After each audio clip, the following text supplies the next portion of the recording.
क्या चुनाव से पहले बिहार में बिखर जाएगा महागठबंधन? सीट शेयरिंग को लेकर सामने आई नई बार। बिहार के महागठबंधन में इन दिनों तनाव बढ़ता दिख रहा है। मुख्य रूप से सीटों के बंटवारे और गठबंधन के नेतृत्व को लेकर कांग्रेस और राष्ट्रीय जनता दल राजद के बीच खींचतान मची हुई है। इस बढ़ते तनाव के बीच घटक दलों द्वारा अधिकाधिक सीटों की आकांक्षा और नेतृत्व को लेकर बनाई गई भ्रम की स्थिति ने गठबंधन के भविष्य पर सवाल खड़े कर दिए हैं। हाल ही में कांग्रेस नेता सचिन पायलट ने पटना में ये कहकर राजनीतिक तापमान और बढ़ा दिया कि मुख्यमंत्री का फैसला चुनाव के बाद घटक दलों की आपसी सहमति से होगा। राजद, जिसने तेजस्वी यादव को पहले ही मुख्यमंत्री पद का चेहरा घोषित कर दिया है, कांग्रेस के इस रुख को अपनी हैसियत की होड़ के रूप में देख रहा है। सिर्फ कांग्रेस ही नहीं बल्कि वाम दल भी आगामी विधानसभा चुनाव में सम्मानजनक सीटों की अपेक्षा रखते हैं। वहीं अस्थिर माने जाने वाली विकासशील इंसान पार्टी वीआईपी की मुखरता भी गठबंधन के लिए सुखद संकेत नहीं दे रही है। वीआईपी तो 60 सीटों के साथ उपमुख्यमंत्री पद तक की मांग कर रही है।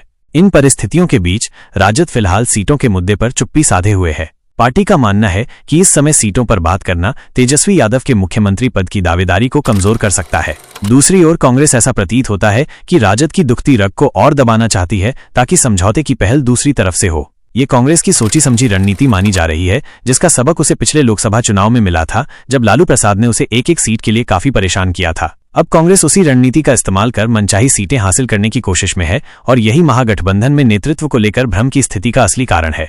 सीटों पर खींचतान लगातार जारी है। अपने वर्चस्व को लेकर चिंतित राजद अगर अपने बेहतर स्ट्राइक रेट का हवाला देता है तो वाम दलों का अपेक्षाकृत कमजोर प्रदर्शन आड़े आ जाता है। कांग्रेस कम से कम 70 सीटें चाहती है, जो राजद के उस गणित को बिगाड़ सकती है जिसके तहत वो स्वयं 150 से अधिक सीटों पर चुनाव लड़ना चाहता है। भारतीय कम्युनिस्ट पार्टी, मार्क्सवादी लेनिनवादी, लिबरेशन, भाकपा माले भले ही सार्वजनिक रूप से मुखर न हो, लेकिन विधान परिषद में कांग्रेस की रिक्त सीट लेकर उसने अपना इरादा जता दिया है। वर्तमान में भाकपा माले राजद का सबसे विश्वस्त सहयोगी माना जाता है, जबकि एक समय था जब लालू प्रसाद कांग्रेस को आधा और वाम दलों को पूरी तरह से साफ करने की बात करते थे।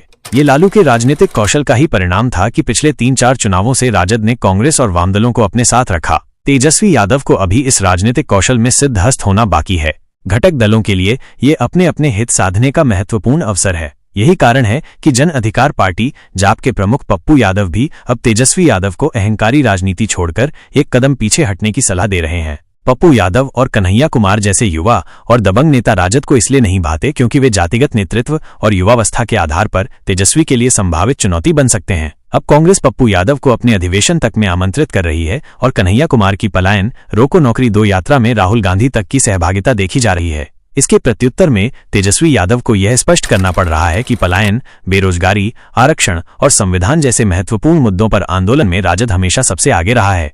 इन तमाम परिस्थितियों को देखते हुए बिहार के महागठबंधन में चुनाव से पहले बिखराव की आशंका गहराती जा रही है। सीटों का बंटवारा और नेतृत्व का मुद्दा सुलझाना गठबंधन के लिए एक बड़ी चुनौती साबित हो रहा है।